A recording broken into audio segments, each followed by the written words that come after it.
Hello, hello. Good morning.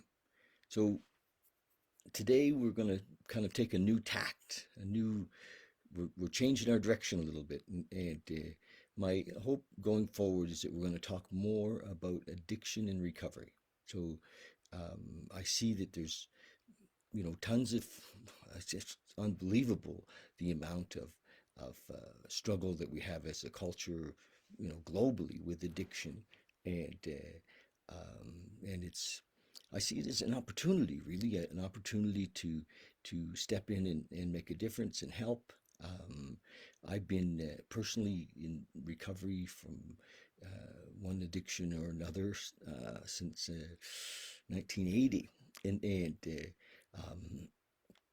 so over those 40 years, I've learned a lot, and it kind of all gelled in this last year or so. And I've been doing a lot of research. I worked for a little while at a treatment center, not in the counseling end, but just with the men on the front desk and that kind of thing. But it's really piqued my interest that there's so much addiction and so much alcoholism and addiction.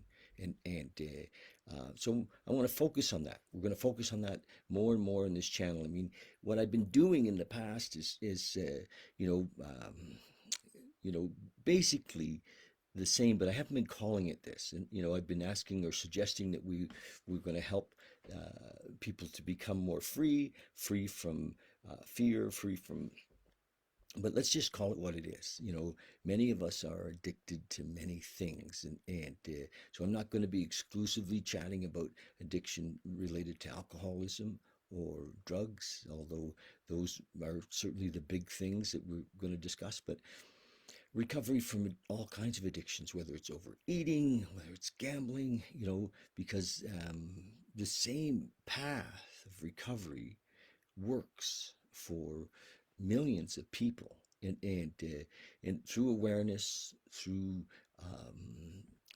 whether primarily we're going to discuss the 12 steps, but there's a lot of other things that can be added to that. And also what I want to talk to families of addicts, because I see that often that the people that are suffering the most is mom, you know, mom and dad, and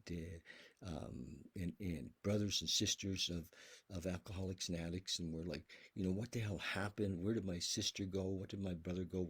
You know, I mean, many of us have lost people, they're dead. They've gone, and because of addiction, and we're still asking questions. Why did this happen? And so I want to try to answer those questions. I'm going to answer those questions over the next little while. And I'm also going to help you see what you can do if you're not the addict, but you're family of the addict. How can you play a part in the recovery process? And sometimes we're killing our addicts with kindness and love. And so there is, you know, we can talk about all that. So the recovery is possible. It seems ridiculous that so few are getting it. I was just in British Columbia, and it's the people that are dying from opiates out there. It's phenomenal. I mean, all over the world right now. But my gosh, and it's addiction. And so I have some opinions and I have some experience, and we're going to go deep into this topic. So hopefully you're up for that. That's the deal. Deep into to talking about recovery and talking about mental illness. Because we are speaking about mental illness. Addiction, alcoholism is deemed in mental illness, and it's hard because we look at our addict, say it's your husband or your mother, you know, and uh, and we wonder because they seem okay, right? They seem okay. They can put on a facade where everything's fine, and I'm all right, and so and so they think they're okay too. They can't tell the difference between the truth and the false, and that's what makes it difficult to deal with and to talk to them about it, because maybe they have a couple of bad days, and they say, well, that was just a couple of bad days. I'm okay now, and then a couple of weeks later they're having another couple of bad days, or they're drinking or using in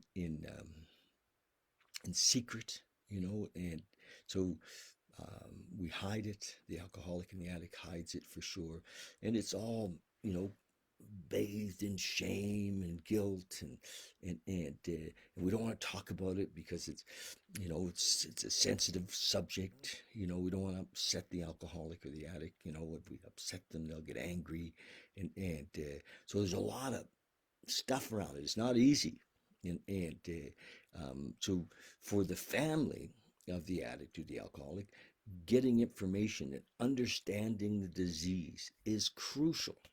It's really crucial. And understanding the recovery process is crucial, because if you're going to support your addict in recovering, how can you support him or her in that process if you don't take the time to learn what the process of recovery is? And so that's the kind of stuff that I want to talk about, and that we're going to talk about. And so going forward, I really decided. I was away on a trip to the coast, and I spent a lot of time looking at. I listened to a lot of podcasts of this neuroscientist guy, Andrew Huberman, and he talks about addiction and recovery, and it went deep into some different modalities, and I thought, I can make a difference. And what the heck? I mean, I'm on here every day anyway, so we're going to interview people. Last week I interviewed a gal, Germaina, and Germaina just wrote a book. Her book's titled "We Do Recover."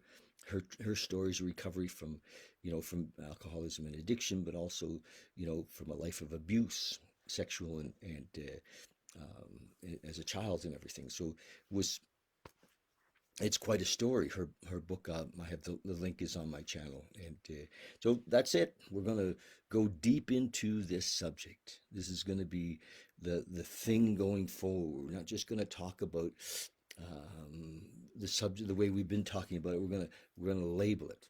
We're going to say, okay, we're here every day to talk about recovery from addiction, to talk about the nuances of addiction and the nuances of recovery. And so that, if you're interested in that, we're going to give you the details of that. And just to qualify myself, yes, I've been sober for 40 years from drugs and alcohol. My big problem was alcohol. I was my drug of choice was alcohol, and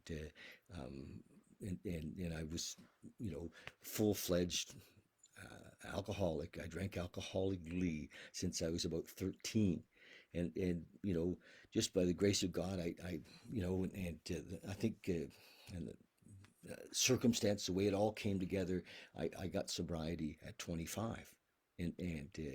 But that doesn't mean that I haven't, in the 40 years, I certainly discovered a lot of other addictive behaviors.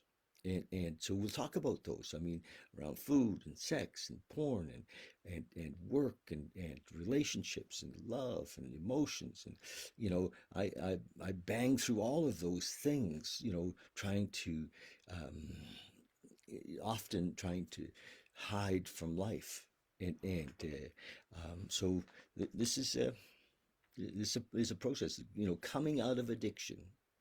For those who really get it, it's an awakening. It's like, oh my God, and the promises in the 12 steps are promises of awakening. They really are. We'll know peace, and we'll understand the word serenity. So it's not just that we're going to stop using or drinking and be a what we call like a dry drunk. And many of you, if you have alcoholics or addicts in your family, you know what I'm talking about. They're not using or drinking, but they're grumpy, and we're talking about actually happy, joyous, and free.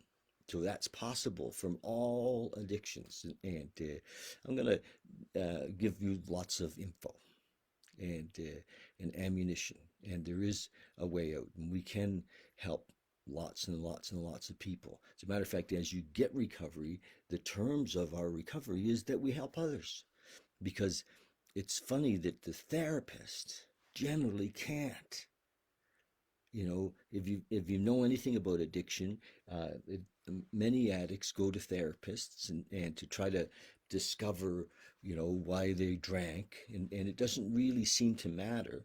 Um, the kind of one of the most famous therapists on the planet was Jung, Carl Gustav Jung, and Jung was written about in the big book of Alcoholics Anonymous, because Jung said that for the chronic alcoholic or addict, his methods of therapy and moral psychology and all that didn't work. And so even the best therapists often don't have success with addicts and alcoholics. And so who has success with addicts and alcoholics? I mean, it's a combination of things for sure. The alcoholic or the addict has to want to, you know, it has to, I believe that it's possible. And having some therapy or isn't a terrible thing, but it ends up being, the truck driver in a meeting who becomes his sponsor, who helps him through to this different way of living, or the old ex-drug dealer, who has been to jail and has recovery and knows the way, that's we need to take the stigma off of that. It's not that's what works. One man or one woman helping another man or another woman to see the light, if you will, to awaken. And it does work. And it does work. And I'm going to talk about God as well. We're going to talk about this whole business of how confused we are around this higher power business. Many, many, many people come up against this thing and say, well, I don't believe in a higher power. And I'm going to go deep into that over these next little while, because what they're saying is that they had a concept of a higher power. Often it was a Sunday school concept, something they got when they were a kid. And they've discarded that, understandably, and said, that doesn't work for me. And so with that, they've let go of all ideas of a power greater than themselves, or universal consciousness, or, whatever, there is something, right? We all know that there is something. And so with this recovery process, we stop labeling it. Actually, labels make it smaller, and it's easier to discard if it has a label. So we just let go of that. And I'll go deep into that conversation of higher power. It's so easy to get if your life depends on it. You say, okay, yes, I don't believe in that Sunday school version, but I get that there is something, and we'll help you to find that. I'll get you through that. There is something, and then that becomes a relationship. And actually, that something is not separate from us. It isn't something that we have to bow down to or worship. It's something that we have a relationship with, we have a sense of, we have a God consciousness, but we have to call it something because we have a language, we use language. So anyway, we're going to move through those things, and over the next little while, we're going to have speakers, people come, and talk about recovery. As much as I can. I interview a lot of people, but I like to interview as many people as I can that are focused on recovery. So if you know anybody that you think is doing an amazing job, and you'd like to have me talk with them, I'd love to have them come on, and we'll build a whole theme of recovery, from addiction and alcoholism, from overeaters, food addictions. I mean, there's so many, and they're killing people. So we're going to build a little freedom. It's a freedom train, right? Let's get on the freedom train. So I have been reading this book, and it's funny, how life goes. I didn't, when I started doing this back in May, it was like, holy this little book that I've been reading every day. The whole idea for me at the time was that people were, kind of cooped up in their homes. They were going through COVID, and it was tough. And here we are, 9 months or so later, 10 months later, and it's still tough. People are still cooped up in their homes, and so I'm still reading it. Every day we haven't missed a day, and I've been late in the day sometimes, and I didn't get completely posted to the next day sometimes, like today, because I was traveling yesterday. So we're going to keep reading this, and this is just a little book. Part of any recovery process requires daily practices. I mean, that's a fact. We have to be conscious. We're living in the problem. We can't just say, "Oh, I see," and it'll change. No, we're it. So we have to kind of manage the system, and we do that with daily practices. And we're going to go over those daily practices that help you to live happy, joyous, and free. Are you into it? So that's kind of my first chat about it, but that's what we're going to do. And there is hope. If you or anybody is suffering from addiction, there is hope, and we do not have to live in that way. What day is it? The 19th, February 19th. We can live happy, joyous, and free. It's a friggin' fact. I know it because I have it. And if I'm anything, I'm an example. I had a chip on my shoulder, when I was using, just huge, and it didn't just go away. It's been a long process, and I don't think that we understood addiction and the way we do now, but yeah, it was. If I'm anything, I'm an example that anybody can recover from addiction. It's a disease, and it is recoverable. The trouble with this disease is it doesn't treat like most diseases. They can't, it just doesn't treat. Cognitive therapy is helpful, but it doesn't carry us. It'll carry us for a while, but so we need something more. And that's what we're going to talk about. And first of all, we need to accept that the problem exists and that if we have it, and then if we're family, we need to accept our limitations. And our limitations change as we become familiar with the recovery process. Okay, so if you want to help your your addict, your alcoholic, get in the recovery process yourself. It's a family disease, and it doesn't matter if you think, well, I didn't cause it. It isn't my problem. Why do I have to recover? Well, you'll see. You'll see, and if you don't like it, that's okay. But you can be helpful through your own recovery. Okay, February 19th, thought for the day. This is from an old book. It was written in 1954, and we've been poking along and getting our, through this thing. 1st of May, I'm done reading this the 1st of May. If we get there. Okay, many things we do in AA or in the 12-step world are in preparation for that crucial moment when we're walking down the street on a nice sunshiny day. We see a nice cool cocktail lounge, and the idea of having a drink pops into our minds. And that's what happens if we're not prepared and we're not doing our daily practices, right? If we're trained our minds so that we're well prepared for that crucial moment, we won't take that first drink. Boom, he's got it nailed. In other words, if we've done our AA homework, if we've done our 12-step homework, well, we won't slip when temptation comes. His question is, in preparation for that crucial moment, when I'll be tempted, will I keep in mind the fact that liquor is my enemy? And liquor is not the enemy. I don't see it as the enemy anymore. It was just a symptom. It's always just been a symptom.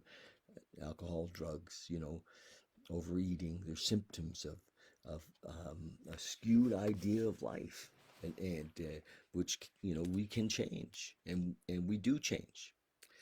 Meditation for the day. How many of the world's prayers have gone unanswered because men who prayed did not endure to the end? They thought it was too late, or that they must act for themselves, and that God was not going to guide them. He that endureth to the end, the same shall be saved. He's quoting a little scripture there.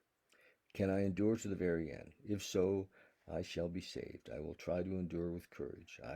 If I endure, God will unlock those secret spiritual treasures which are hidden from those who do not endure to the end. That's pretty interesting because in my own life, some of the awakenings took years. I mean, I stayed sober and had an amazing life, but some of the stuff that I'm so glad I endured to the end. It's what a gift. Prayer for the day. I pray that I may follow God's guidance and that spiritual success shall be mine.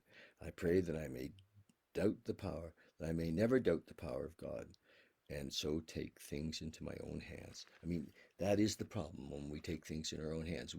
That's basically step one. Step one isn't that we drank too much or used too much or ate too much or spent too much time in porn or obsessing over sex. Step one is that we were trying to manage our lives with a very limited perception of of of the world, and when we do the steps, we see you know a much broader view of the world. And it's arrogance often that keeps us from getting sober. It's arrogance that says, damn, I'm gonna do this without anybody's help. The alcoholic and the addict that's something we're dealing with. They're very arrogant. And the only thing that melts arrogance seems to be love. Love does melt arrogance. Look, I've gone on for a long time. So I think we'll still do a little meditation. And because, meditation is part of, any recovery process. It really can be, to sit still and watch our thoughts and become aware that we're not our thoughts. You know, it's our thinking that's got us in trouble all the time. So when we sit and, take a couple of minutes to drop inside, it is helpful, right? So are you going to join me for a little meditation? And there we go. Ah,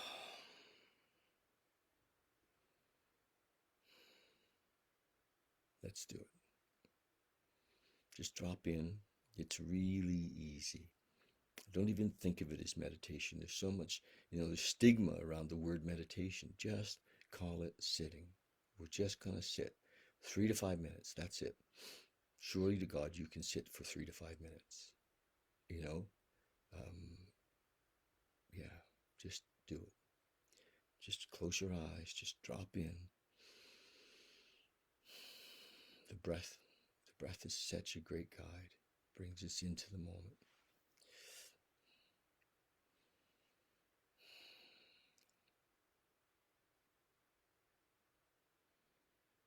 As we drop in, just watch. Maybe first of all, let's just check out our body. Feel our shoulders. Just feel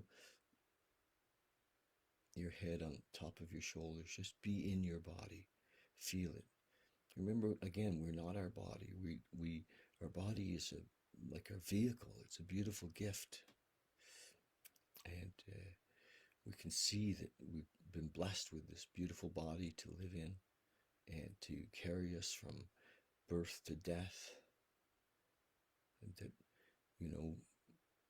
once we realize who we are, we know that we were here before birth and we'll be here after death. That there is an element of us beyond the observer that was here before. It's really unmeasurable, undescribable. So as we drop in, just if thoughts come up, just let them go. Remember that thoughts are often just random, just like, like where the heck did that come from? Just random thoughts. So just let them go. Don't try to analyze them. And often therapy spends a lot of time looking at the thoughts. Where did that come from? And so just watch it. And one of my teachers, Dr. David Hawkins, really taught us that, we can just let them go. We don't have to figure them out. We don't have to analyze them. Don't have to understand them. Just let them go. They're random, spontaneous thoughts. And often they're nothing at all to do with reality. Be here now in this meditation. Just drop in. You can do it.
Okay. It's okay to stay a little longer. There's no hurry to come out of this. I'm going to go. Meditation on a daily basis. Just to drop in. Okay. Love you guys. Love it if you'd follow us on YouTube. And, go to YouTube and watch a few of the videos there. It would be awesome. Make a comment. Maybe like a video. Okay. Love you. Cheers.